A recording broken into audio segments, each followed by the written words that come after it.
Here we go. Here we go. And away we go. And Kotze gets up. Of course I do. Welcome to the Instigators Hockey Show, hardcore hockey podcast with the one and only Chris Kotsopoulos, former NHL defenseman, New York Rangers, Hartford Whalers, Toronto Maple Leafs. Boo. You heard Detroit. Boo. And I think he played two games. I was there for 2 games before all the Euro people showed up. That's it. So I'm Paulie D, if you didn't know already. And Grandpa people. He's grandpa now. I don't know what he's talking about. Nobody uses that word. I do, grandpa. I'm a papa now. I'm a papa. Oh my God! And she's the most beautiful, precious thing in the world, and I'm just so captivated. But we're here to talk hockey. So, with that being said, welcome to the podcast. We missed a lot, that's for sure. We've missed a little time, and there's a lot to talk about. But that happens, you know. Life gets in the way, and you know that's the fun part of the show. There's a lot we got to talk about. A lot we're going to cover. The playoffs are just around the corner for all the New York Ranger fans. There's a lot of good. There's some bad and there's some questionable. So we'll get into that kind of stuff. There's so much to talk about. Kotz, you know, you and I spent about 25 minutes talking off the podcast a little bit, and I think this subject's important, and I think we should touch on it a little bit. And I know we've touched on it in the past, but you know, you and I were just talking off the podcast that the Stahl brothers didn't wear their Pride warm-up jerseys and didn't take part in the warm-up last week in Carolina due to their personal preferences, whether it be religion or whatever the case may be is. And you know, you and I, we have our opinions, and I think it's important in the show to state them. Listen, I think every athlete and I think every sport just need to mind their business, really. I think they need to go out there and play the game that they get paid to play. And people's preference and people's beliefs and, you know, whatever it is their business. And it's not something that you and I have to partake in. I'm there to watch a sport. They're there to play a sport. Keep politics out of sports. Keep religion out of sports. Keep sexual preference out of sports. Enough is enough with the agenda pushing. Mind your business. Play the game and stop with the nonsense, man. I don't need it. Nobody needs it. We didn't do this 10 years ago, 15 years ago, 20 years ago. Why do we got to do it now? What does it matter to push agendas in sports? Stop it. Please stop it. You couldn't have said it any better, Paulie. I totally agree with you. I think, like you mentioned before we got on the air, that most people go to a sporting event as a form of entertainment, and it's to get away from their everyday bullshit jobs, everyday grind of living, and they want to go there and see their favorite sport, whether it's hockey, whether it's football, whether it's basketball, baseball, you know, any other sport, whatever you want. And the last thing they want to be involved with is some kind of political push, you know, and all that crap. And then on top of that, you're trying to get a player or players or a team to accept something that they might not be comfortable with. And the part that I don't like, and I'm going to be honest with you, is that I've accepted the fact that we have gay and bisexuals and transgenders. I knew this all my life growing up. I mean, it never became a problem to me, okay? But now it's become a problem to me for one reason only. Not only do you want us to accept it, but you want us to promote it individually too. But you can't force people to do something that they don't believe in. And I don't like that part. Well, You get them to accept it, which is okay with me. But now you want now your job is to promote it even more. No, it's not our job to do that. Right. You're an athlete. You're a sports entertainer. Okay? And sports is entertainment. It's not political. You want to get political? There's a place called the White House right now that they should be protesting about the bum that's in there right now. Anyhow, I agree with you 100%. I mean, that's just the way there is to it. I'm tired of it. I'm tired of it all over. Yeah.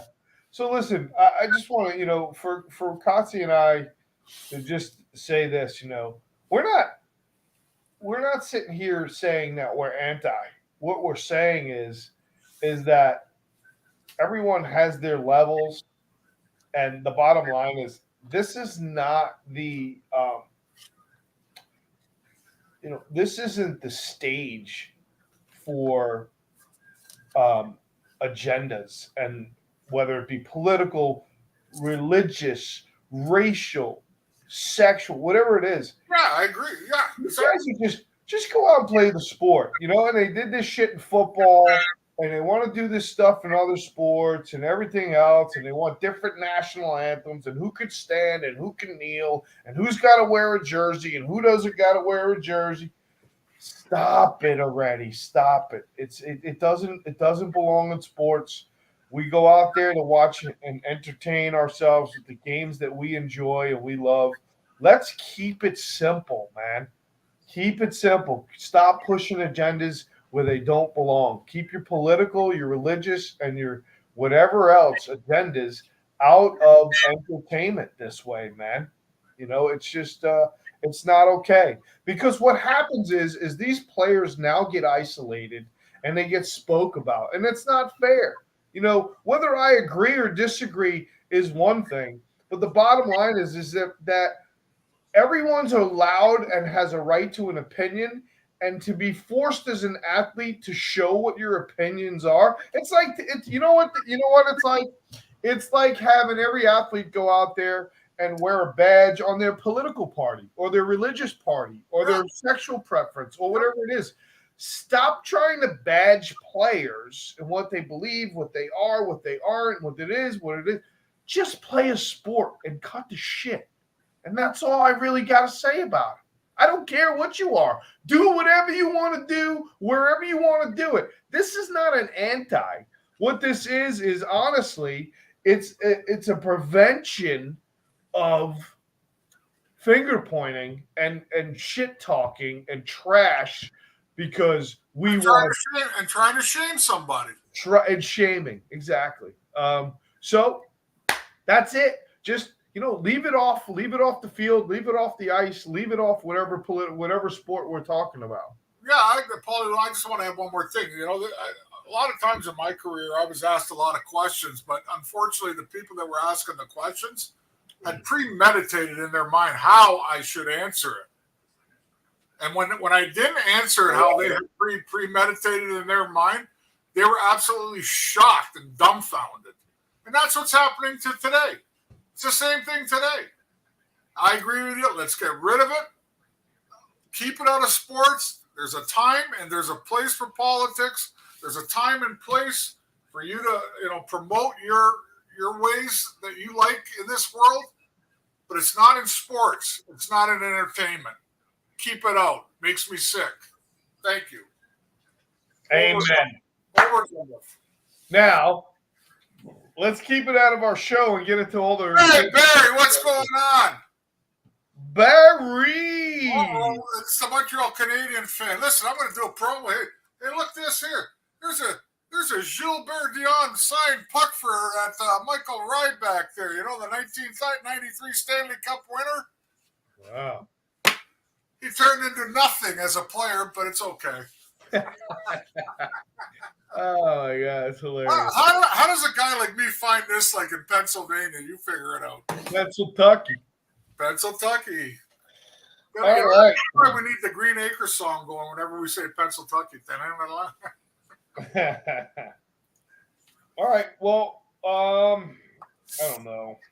Where do you want to start? Where do you want to start tonight? Let's start with playoff implications, Paulie. Right now, we missed a lot of stuff, and there's a lot of like jockeying for position right now, and especially in the West right now. Okay, Winnipeg is taking a big crapola. Calgary, who's been crapping along all along, won a big game last night in LA, are now 1 point behind the Winnipeg Jets for that final 8th spot. And I think they're the only two that can actually, I think, hold on now. Nashville's still in contention too.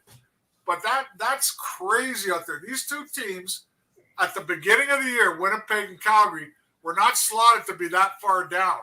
They were supposed to be middle to the top pack.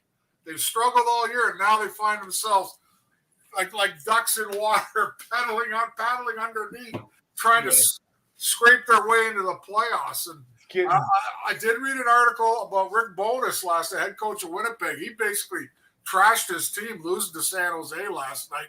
You can't be losing games to like one of the worst teams in the league and then expect it to be a playoff team, can you? Yeah. You're right. I mean, Calgary is actually 2 points behind Winnipeg with 83.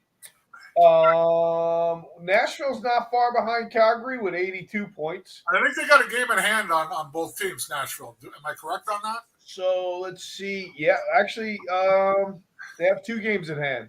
Ooh, if they win both those games, do they jump in the tie with Winnipeg, or do they pass them? They'll pass them if they win both the games. Oh, boy. Because they're at 82. Winnipeg's at 85. So if they win both those games, they would gain 4 points, which would bring them to 86 points, and Winnipeg would be at 85 points. So they would actually pass them by 1 point.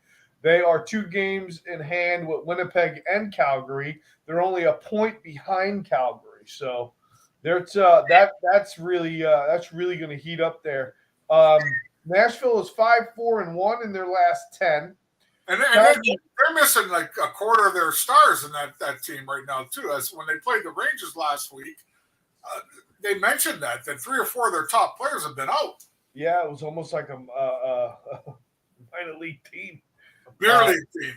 And including goaltending, I believe, correct? Yeah. Calgary is 5-3-2 in their last 10 with 2 wins in a row. They beat LA last night, which is a pretty big win. So LA's pretty tough team right now. Winnipeg at 500 lost 2 in a row, 5-5 in the last 10, and Seattle not too great either, 4-4-2 in their last 10. Cots. I think they're pretty comfortable. They're at least what? How many points? Yeah, they have 88 points. They're 3 points ahead of Winnipeg, and actually 2 games in hand as well. So they've only played 73 games. Yeah.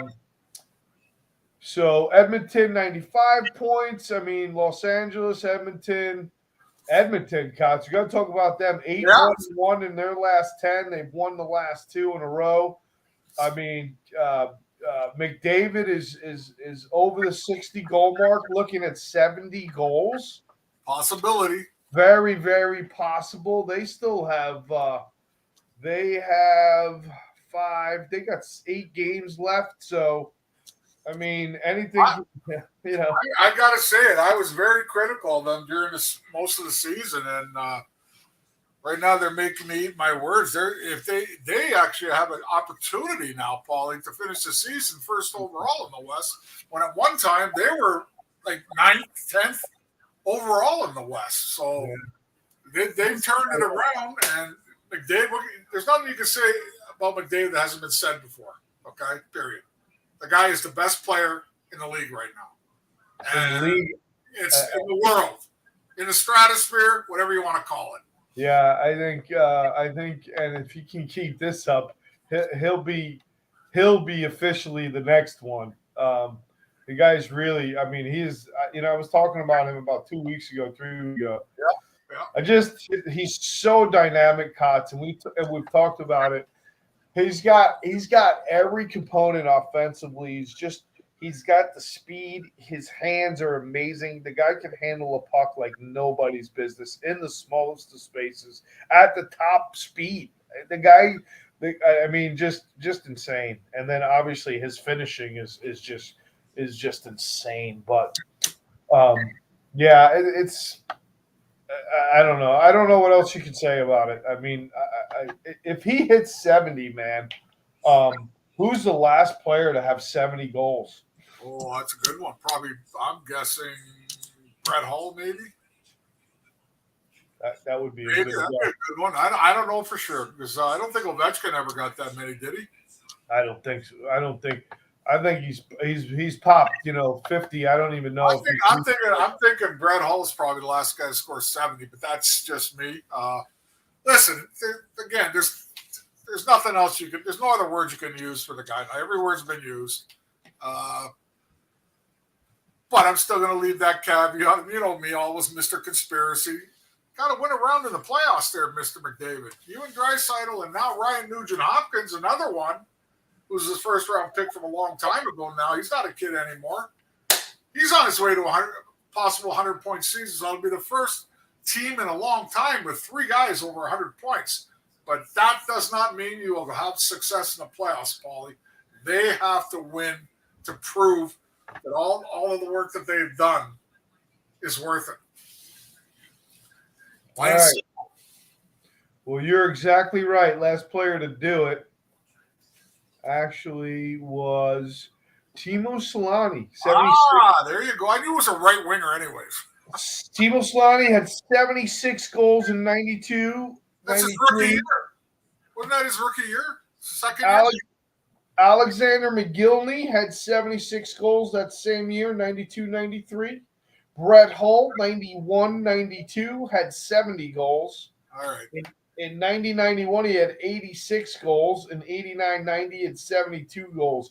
Bernie Nichols did it in 88-89. I would have never guessed Bernie Nichols. I was still playing then. Bernie was a sneaky goal scorer, Barney after the Gretzky trade, obviously, things worked pretty well for him there. He went from being a guy that we'd be following on the ice to the secondary guy because Gretzky was more important. Right. Gotcha. All right. Well, I was just all over the website there, and that's awesome. So that's cool. But Timo Solani, the pretty good scorer, don't you think? The Finnish Flash, right? Wasn't that his nickname? Yeah. Finnish Flash. He was pretty dynamic in his own way too. I mean, I forgot about him and McGillney. McGillney's another guy that people don't talk about enough, but he was there before Pavel Bure was there. You know what I mean? So yeah. I never realized that Pavel Bure, Ovechkin, Crosby, none of those guys ever hit a 70-goal mark. No, they're not that kind of player. They weren't snipers, There's guys that play the all-around game and get a great amount of points, but there's also guys that put the puck in the net, and that's I hate to say it, that's what your boy Ovechkin does. He doesn't do anything else but score. To me. Yeah.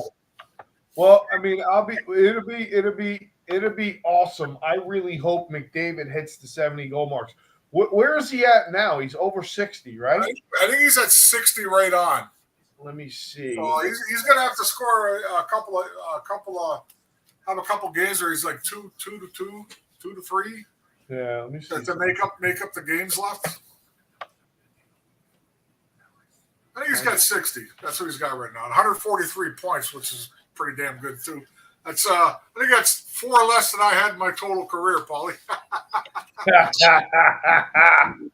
Let's see here. You're right. He's got 60 goals, 83 assists, 143 points. Wow. 21 on the power play. Points per game. Wait. Well, let's not hold on. Now, don't get into too much analytics here. Yeah. I know. I'm just looking at some of the. I mean, the guy's just. I don't know. I'm just enamored by the guy. He's just amazing. But I mean, in 2017 he scored 30 goals. 18, 41, 41, 41, then 34. So I don't know, man. This guy, I think he's going to break all the records by the time he's done. So we'll see what happens. Anyway, moving on. as I digress slowly. Well, better him than Ovechkin, but go ahead. Here's something else, man. Here's something else. Um, You set me up for that one. well, listen, It man. was a setup. It was a layup. Listen, I hate to tell you, but Ovechkin's going to be the next guy, and then McDavid's And going and I hate to tell you that I will never acknowledge it. So there you go. to. I know you won't, Chris. I know. I won't. Anyway, we're going to have to move on here. I know we were talking about the playoff push. We talked about the West, but we didn't talk about the East. I'm trying to get there. Well, first of all, let me know what the score is right now with the Islanders and Washington. Is the Islanders going to finally put a fork? It's 1-1. 1-1. Put a fork in them Capitals, will you, for me? Second period, 9:57 in the second. Toronto and Florida tied at 1 right now as well. Yeah, Florida's got to win that game. But, yeah, we'll get to that now, right now, Paulie. I think Pittsburgh's going to be okay. I don't think the teams below them are going to get a shot at them. I mean, Ottawa's kind of struggled a little bit. They've been up and down. Buffalo, Florida's taking a big crap bowl too. I don't know what the hell happened to them. And we got all these guys there, and it didn't work out. I mean, from what I understand, they have to win tonight's game to even still think about making the playoffs because they're 3 points behind Pittsburgh right now, and they're in the 9th slot. I think Buffalo, Ottawa, and Washington's got 76 points. Hoping for a loss by them. That way Ovechkin doesn't play anymore, but we'll get it that way. Playoff implications, though, really, like, it's not time to talk Rangers time, but big game tomorrow night with the Rangers and Devils because now the Rangers looking pretty good there, Paulie, with the points total they got. 2 points behind the Devils, where the Devils were by double digits almost all year ahead of them at one time. Carolina's technically within reach, but I doubt that'll happen. Yeah. Always catching Boston, so. And Tampa's pretty solid too where they are. I don't think they're going to go anywhere further or higher than where they are. So 5 points behind Carolina. With what do they got here? How many games do they got left? 2. Rangers have played what, 84, 83? No, the Rangers played 74 games. Oh, so they got 8 games up. Sorry, yeah, that's what I meant. 73. Yeah. Carolina's played 73, so Carolina's got a game in hand, and I don't think it's going to be hard to catch Carolina one way or the other because you're going to have to win a lot, and they're going to have to lose at least 2 or 3 in a row. So, but they can catch Devils tomorrow night. Well, I will say this: I don't know if many people know this, and we'll talk about it shortly, but the Rangers are the hottest team, one of 2 of the hottest teams in the league, but they're the hottest team in the East. 8-1-1 in their last 10. The only team that's even close to that in the last 10 is Boston. It's 7-3 in their last 10. And on the East, I think Edmonton was also 9-1. Colorado was 9-1 in the West. So they were. No, the Rangers. Listen, they've been hot. There's no question about it. We're not going to get into them right away, are we? Or no, not yet. I just wanted to finish up the playoff scenario. I know you said the Islanders are playing. The Islanders look like they're going to solidify. They win tonight, they'll probably solidify that spot. Pittsburgh's three points behind them, but with a game in hand. I for some reason I know it's still possible, but I got a feeling that's the way it's going to end up. Yeah, I don't know. I don't think anybody's going to catch anybody other than.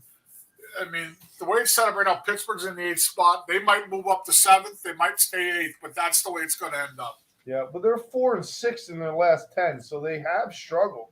Yeah, well, yeah, they haven't had a great year, but they're still there somehow, some way with those old guys. So Boston would have to play Pittsburgh, wouldn't they? I have no idea how this crap works anymore. Boston would play Pittsburgh. The Islanders would play Carolina. New Jersey would play New York, and Toronto would play Tampa Bay. So that's like Pete and repeat with Toronto. How many years in a row they got to play Tampa Bay? yeah, I do want to talk about this though. I really hate this format. I think it's It's garbage. the dumbest format ever. I think it's garbage, and the reason why I think it's garbage is because these teams, Tampa, Toronto, Rangers, Devils, one of these really good teams is going to get knocked out. And in the old format, at least what you did during the year earned you a spot to play a lesser team and gain momentum and things like that. There's a lot of things in this that, you got to gain a little momentum. You get in streaks, you get hot, certain players pick it up, things happen. Not so much. You're gonna see some good teams get knocked out first round. It's Teams been happening. It's been happening for a few years now, Paul. Yep, They think it's great. Gary Bettman and the people in charge, they think it's a great way to do it. And I totally disagree. I mean, you just take a look at the West right now. Where would their top three teams rank if they were in the East right now? You know what I mean? Would they be in second, first? Would they be in third, fourth? I would like to see it go back to when I originally joined the NHL, where it was the top 16 teams. And then, if you got to travel to Vancouver, you travel to Vancouver. That's tough luck on you. That's mean you had a shit season, and you should not be rewarded by playing somebody lesser in a playoff round. But this I don't disagree. Yeah. I mean, when I was at the Rangers, we were 13th overall, Paul. We had to travel to L.A., okay? Think about that. The furthest trip, because they were fourth overall. Right. And then we had to travel to St. Louis. Not the furthest trip, but pretty damn close. Right. Then we got unlucky and had to stay home and play the Islanders, which was a car ride. But I'm just giving you an example. We finished 13th. We deserve to have to travel. But they like it now. You're going to put two teams that are like Tampa and Toronto again? I don't know. You tell me. You tell me what you think about that crap.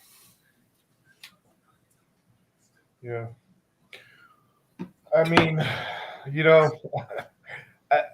I don't know what justified the changes, and I know no one's happy about it. So I don't know.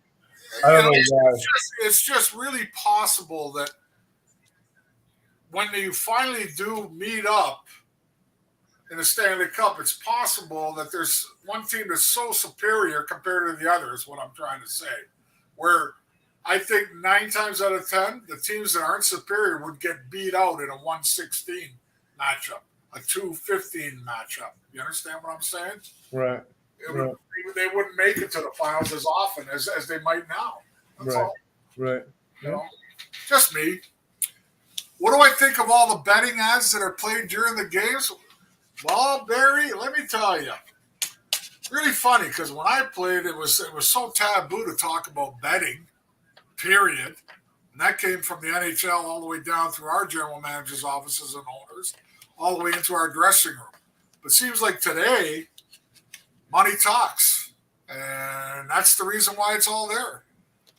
There's too much money in this world today that's in the NHL's mind and all sports minds that they'd love to grab a piece of, and that's why they do it. Plain and simple. It's always about money. It's always about money. Yeah, it's always about money. Regardless how pure a fan you are, the leagues are always about money. Yeah. They're not, if they have a choice to be nice and receptive towards the fans or put money in the bank for the league, you come second as a fan. Yeah. That's all there is to it. That's the way it's always going to be, because that's how they pay the contracts. That's how they pay the arena. That's how they pay their everything. Everybody that's employed by them. How much money they have in the bank at the end of the year. That's it, man. All right, let's see what else we got here. I gotta interrupt you first now. What you got, man? Let's talk about the Filipino extension contract. Wish I had bells here and whistles for you. Well, listen, man. I told you it was coming. 4 years, $17.75 million. For 22 goals. Wow. Well, I mean, I think they see the upside in the kid, and I think we talked about this too off the podcast. I think maybe it helps get him settled and a little more confident, feeling a little bit better, and a little more chill. Maybe he'll play a little bit more relaxed, and he won't be so miserable, as you say. When how he never smiles unless he scores a goal. Oh, unless he scores. When he scores, he's all happy. Sure, we all are, right? But if the other guys score and he's not part of it, he doesn't put a smile on at all. Come on, man. That's a fact. Come on, man. Come on, man. Fact. I got to tell you, you were concerned that he was going to try to get $5-6 million. If he was a free agent, yeah, summertime came. Yes, there's always a dumb owner out there somewhere that overpays for people. Right? Sure, they would have. Sure. I don't disagree with that. They would have. I don't disagree with that. So, I think Chris Drury protected himself with this signing. I think you probably just mentioned it now, which you didn't mention earlier, is it's probably going to put him at ease heading into the playoffs a little bit. Regardless of what my feeling is on him, I still think he's trade bait somewhere down the line for the Rangers, but that's just me. Sure.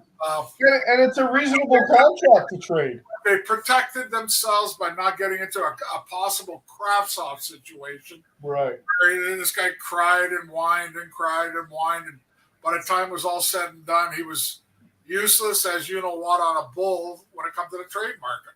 Right. Where this way here, Hedl keeps going the way he's going. That kid line is working good right now. I still want to see more from this guy.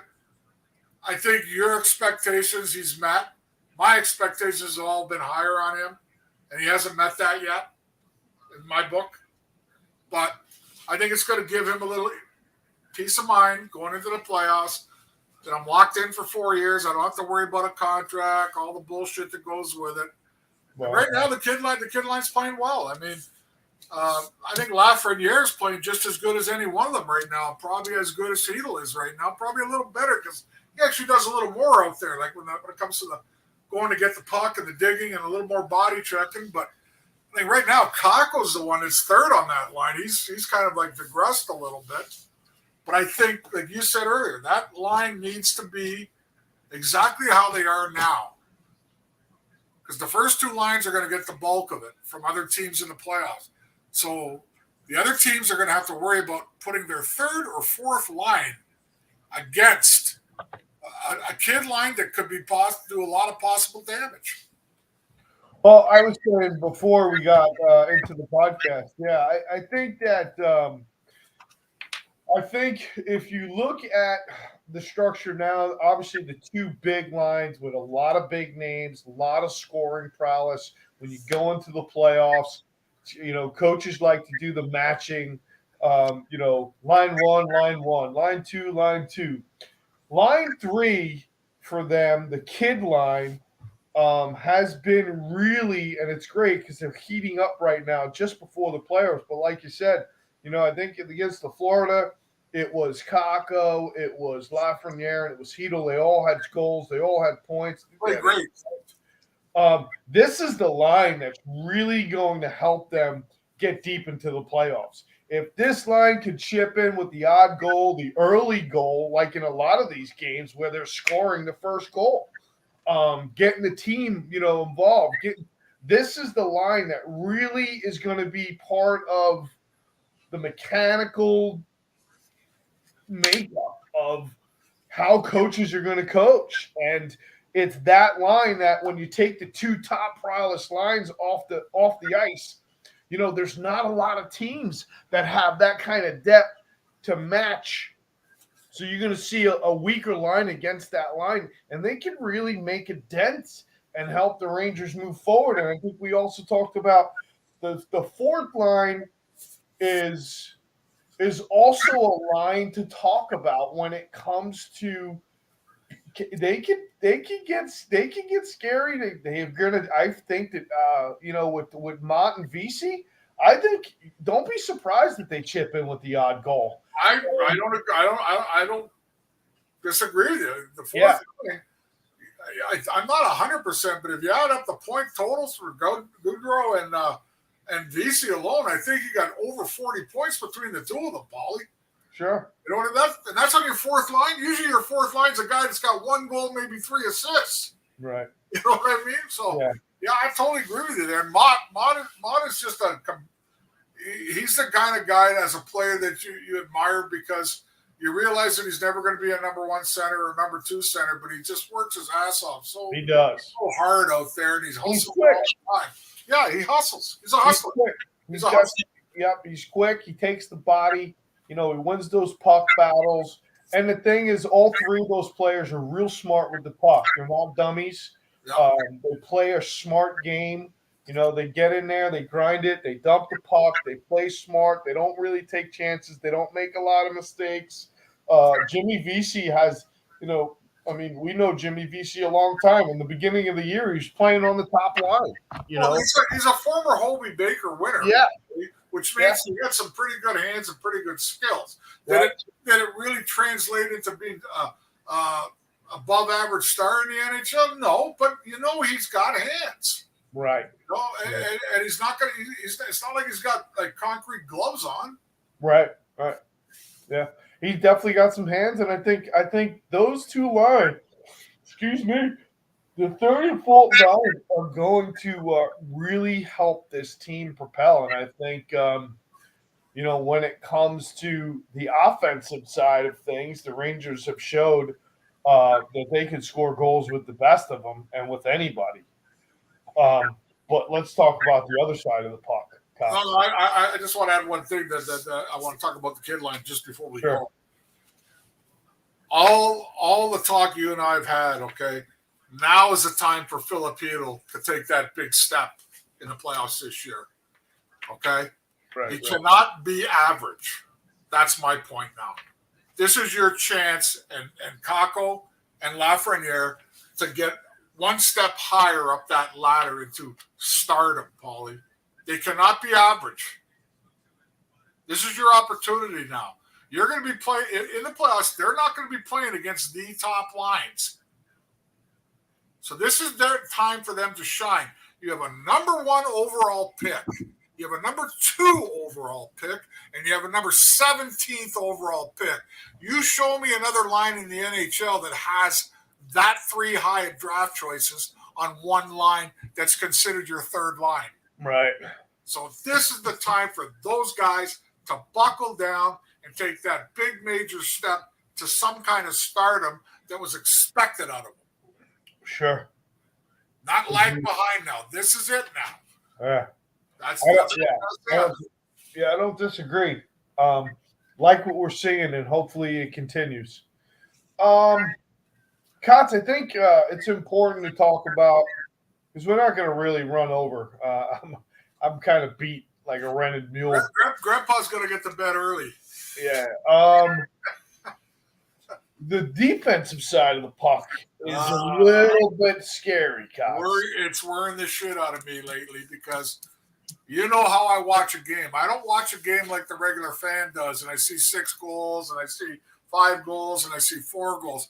I look at the game differently because of the way I played. I was a defensive-minded hockey player, and I was always worried about, what kind of great opportunities the opposition were actually having or not having. Were we doing our job out there, even though we might be winning the game, but did they actually have more scoring chances or as good as scoring chances than us? Right now, the Rangers are giving up a lot of really, really, I call great scoring chances by the opposition. And if they didn't have A-plus goaltending, which they've gotten lately from Halak and Shesterkin, things could have been a lot different. It might have been 5-5 on this last 10 games, Paulie.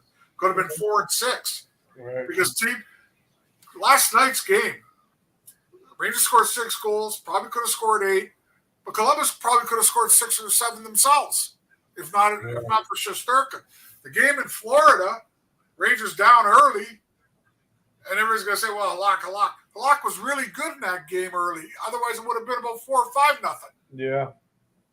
Yep. So I'm getting a little I'm getting a little upset basically with how the defense is playing. And it's not all the defensemen. Some of the defensemen right now, I don't know what they're doing and what they're thinking out there. I'm not going to name names, but I think it's the total 5 guys back there. You can't be staring at the puck. Yeah. And I think that's what's happening a lot here. Not only are you staring at the puck, you pile it on with some giveaways. We know who's doing that now. A lot of giveaways. And when you stare at the puck, here's what happens, Paulie. All 5 guys are staring at the puck means they're not on their guy. Right. They're not near their guy. Right. It only takes a flick of a wrist to score a goal these days. Yep. You know, nobody's going to make it. Doesn't have to make a great move. All that guy has to do is get away from you. Perfect pass, bang, it's in the net. Right. If you make 1 mistake, you don't compound it by making 2. If you make 2 mistakes, you don't compound it by making 3. Everybody's got a man. Everybody's got to stick with their man. Forward's got to keep an eye on the point man, creeping in. The centerman's got to help out in that triangular area, in the slot area. If you have to help a defenseman in one corner, that's what you do. You don't end up with 2 defensemen in one corner, which is really dumb. Yeah. I don't care what they tell you. You should never have 2 defensemen in one corner. Should be a forward and a defenseman, not 2 defensemen. And that's what's happening right now. And that's fortunately for them. They got Shesterkin in goal and Halak right now. Probably, I don't think it's too far-fetched to say. As good a goaltending tandem as there in the league right now. Yeah, I don't disagree with you at all. I think Halak's that defense as a whole has got to tighten up in the playoffs. Yeah. Because if they come up with an average game, which is still pretty good for goaltending, you might not win that game now. Yeah. Speaking of it, I mean, let's break it down. You look at the game last night. You look at the Florida game. Florida goes up 2-0 quick and early. Florida, and then you look at last night where, I mean, the grade A, and Scottsy's talking about these grade A opportunities. They are. Rose in front of the net by himself, shoots it in Shesterkin's glove. The first play of the game, I'm not familiar with the guy's name, and I do apologize, but comes in almost on a semi-breakaway, makes it deep, tries to go between Shesterkin legs. He makes that save. Within the first 5 minutes of the game, there was 3 grade A opportunity that could have changed the complexion of the game. It's not fun to chase, and I hope they don't get into the habit of chasing games. Especially in the playoffs, because the playoffs is a different pig. I'll tell you right now, I think everybody knows this. Teams tighten up much more defensively. They're going to clog more of the neutral zone. You're not going to get these, so you better be tight in your own end, because if you give up 3 or 4 grade A opportunities and they cash in on 1 or 2 of them, man, that's a heavy hill to climb, and day after day and game after game. I don't know about the success rate there. I got to be honest with you. Well, I said to you before the show started. They were playing Columbus last night, and if anybody can remember who's Columbus's top scorers that were playing last night, that's a $64 million question. I can't remember the names of anybody on that team right now that's a prolific goal scorer. But if you're playing a team like Boston, for example, and playing like that in your own zone, what do you think's going to happen with Pasternak and Marchand and those guys? What do you think's going to happen? You think Stevie Stamkos might be up there in age, but geez, he still knows how to put the puck in the net when you give him a great chance. Kucherov, I keep going here. They got to tighten up that D. If they tighten up that D, Paulie, if they really tighten up that D and make it hard for teams to get grade A chances, things look pretty damn good for the Rangers in the playoffs. Sure. I don't disagree. Because they got a lot of offensive firepower themselves, but you can't rely on your goaltending every night. Even though I always tell you, goaltenders have to be the best player every night. But there's going to be nights in the playoffs where your goaltender might be off a little bit, and he might need a little help. Right. You have to be able to do that as a team. And right now, the Rangers, plain and simple, are pretty sloppy in their own zone right now. Right. Yeah, I don't disagree, man. I don't disagree, and I think that when you're playing the Columbus Blue Jackets, you might be taking that game for granted. I don't, I don't know what the mindset is there. The Rangers haven't gotten off to very good starts in the last probably 5 games. But somehow they thrive on it. Isn't it really weird? Yeah, I don't know. They're the comeback kids. But that ain't going to happen on a consistent basis in the playoffs. Not in the playoffs. That's this is regular. This is regular season. It's much different, man. Like I keep saying, teams tighten up, man. Defensively, you're going to see a lot tighter. And I think that you're going to see teams. You're froze up, and we went off the screen for a second there or two, but both of us. But anyhow. Yeah. Well. I didn't see that. I know you froze. I didn't think I froze. Both of us went black with the little circles on it. All right. Well, I didn't see that. We're back. We're back. Don't worry, folks. We're back. No, Barry, I didn't put my shirt on today. This is Bela Lugosi.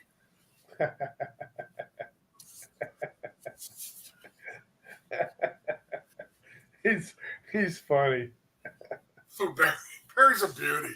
He is a beauty.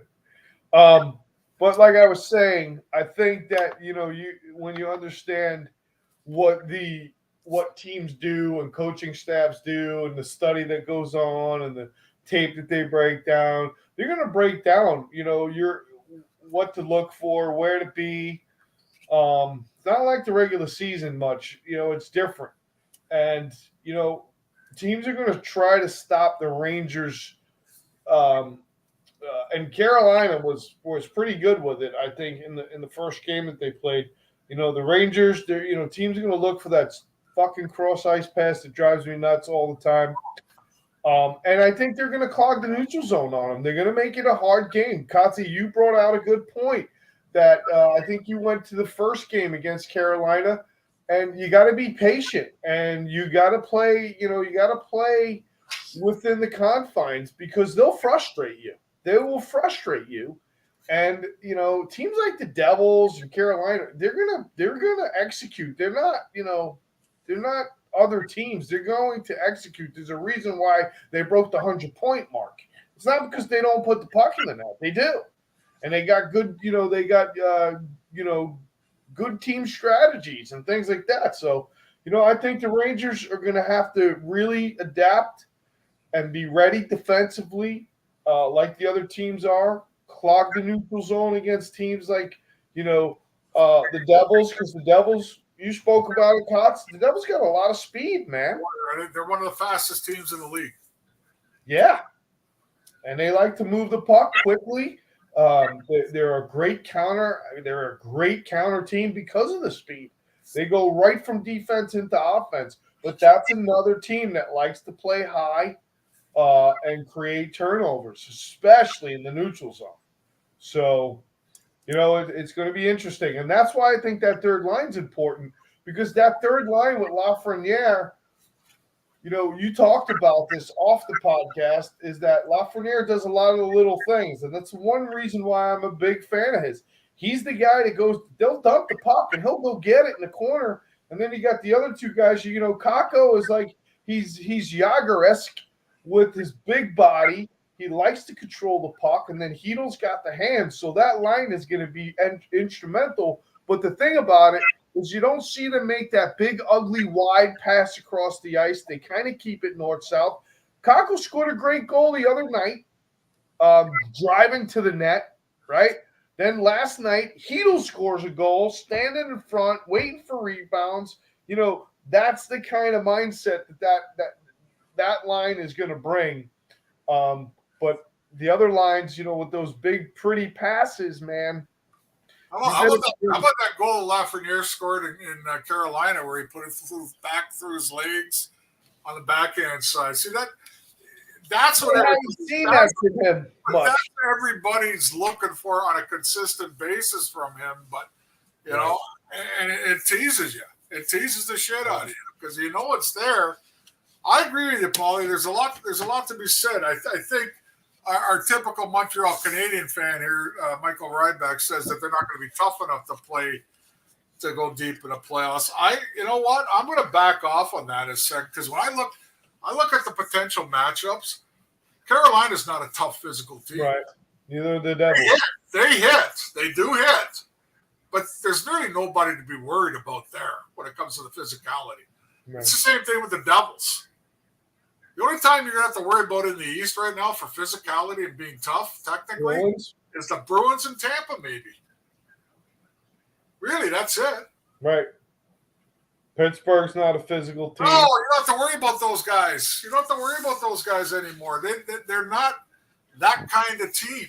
Yeah, the Islanders, The Islanders you might have to worry about them. They still got some guys that'll bang it around there too. I forgot about them. But the matchups with Carolina, if they get Carolina or if they get Jersey or Toronto, they're going to be okay when it comes to the toughness part.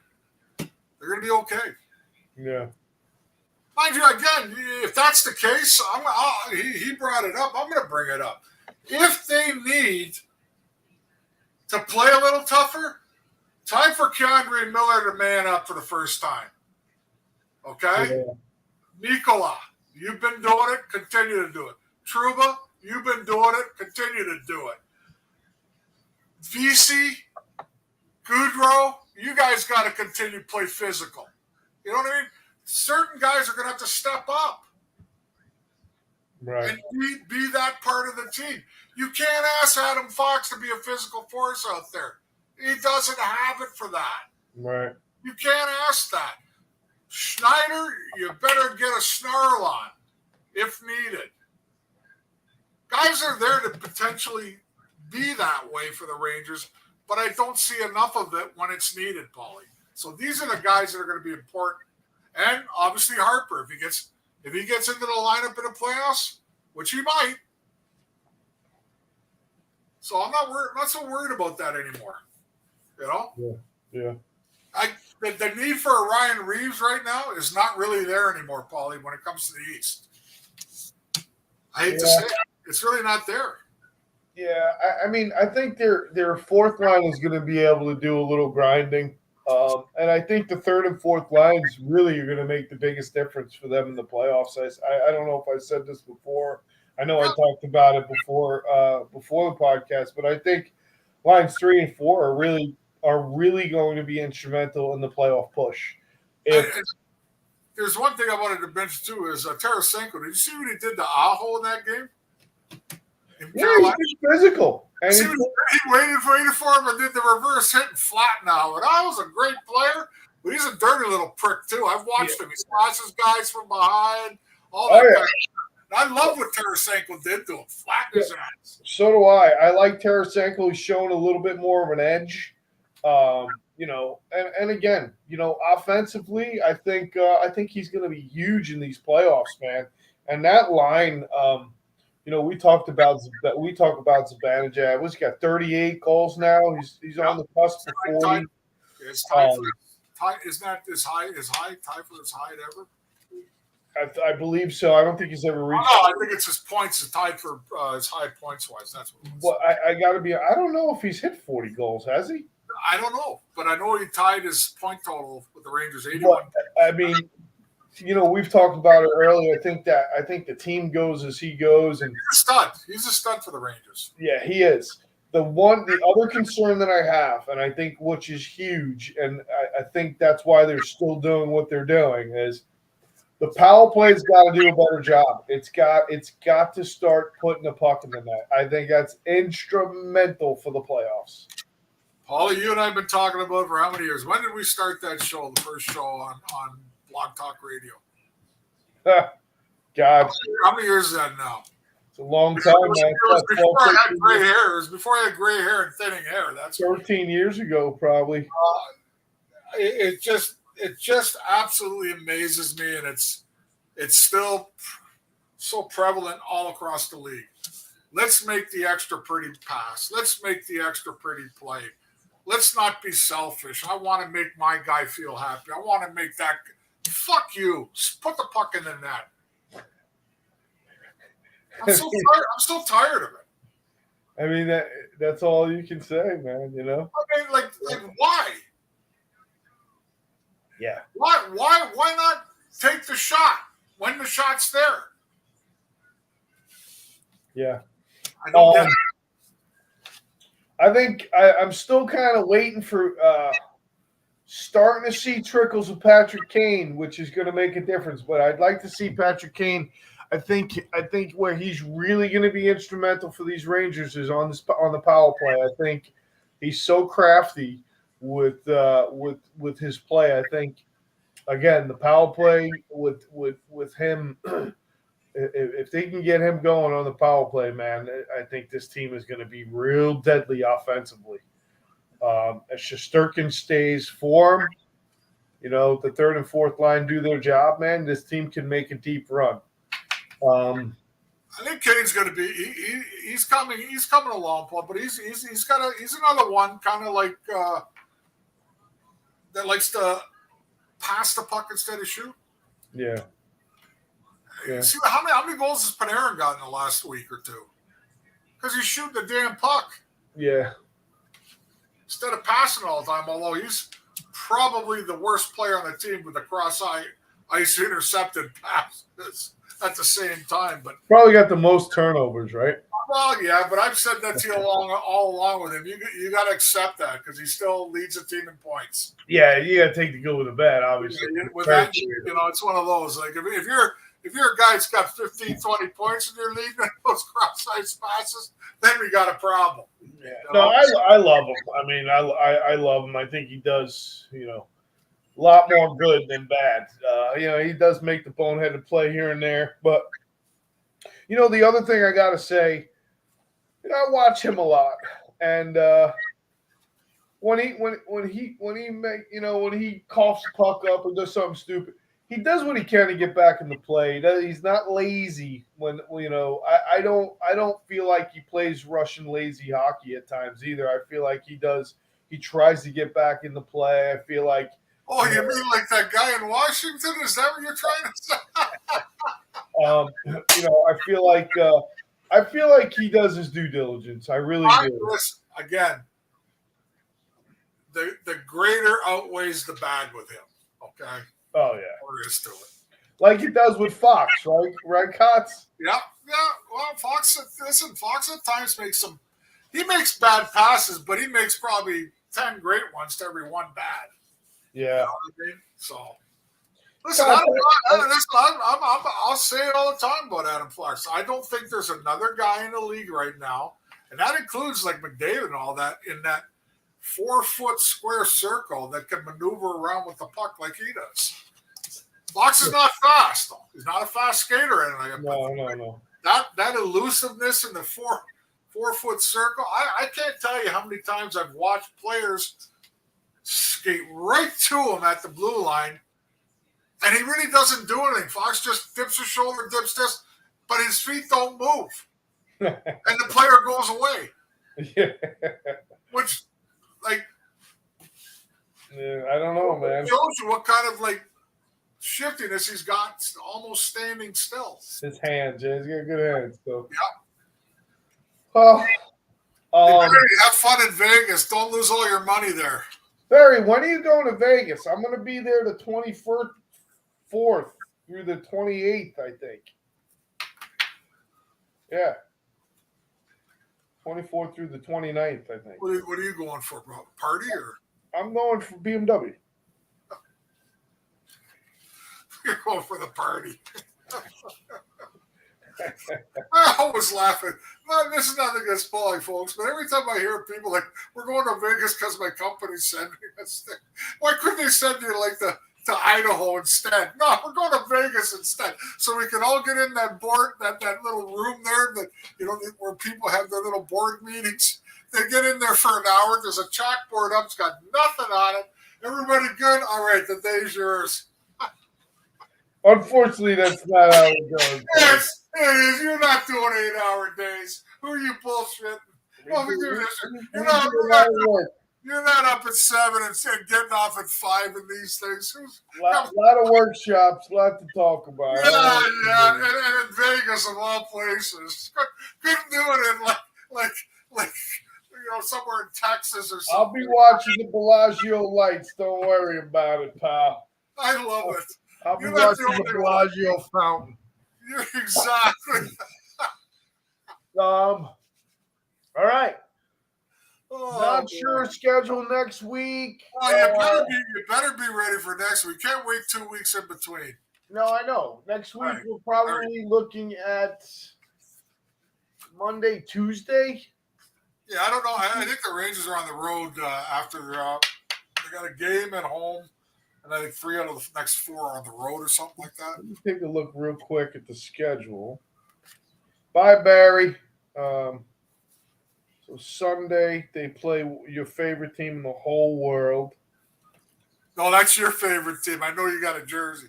You still got his jersey. I can't wait till you hang it up one day. Where is it? They play The Washington. So Monday, Tuesday they off. They play Wednesday, Thursday. So, but I think they're on the road, right? Well, Tampa looks like they play Tampa at home on Wednesday and St. Louis on the road. So we'll have to do Monday or Tuesday. I mean, I prefer Tuesday just because Tuesday's good. Tuesday's good. That's fine. Monday's a little bit long for me. So Tuesday. Monday's my car show day with TV. I watch all my car shows on Monday. Yeah. Tough fucking life, this guy's. Yeah. All right. What? I said tough life. Trading comics and watching car shows. You didn't see the rest of that. Look at this guy. Dude, I sold a ton of Johnny Walnuts and the Pumpkins. What do you got there? This is a Batman comic here called Nevermore. All right. This one here is that Futurama. I have no idea. That's that shitty cartoon, but the comic's worth a ton of money. Yeah. Listen, I have been selling a lot of stuff lately. I sold a bunch of stuff to a guy in Germany. I had a bunch of NASCAR programs ranging from the 60s to the 70s that I paid $60. There was 25 in total. I got over $800 for them. The guy's got like $4 million in his basement. I don't know what he's doing. But anyway. More is good. More is good. We digress. More is good. Come on. So, all right. So probably Tuesday next week, everyone put it in your calendar. I mean, from there, I don't know what to say. Playoffs are coming, big boy. Playoffs are coming. Yeah, 10 games away, man. 10 games away. So pretty exciting. Pretty excited to see what happens now. With that being said, everyone have a good rest of your week. We'll see you Tuesday next week. For Kotze and I, peace. More is good.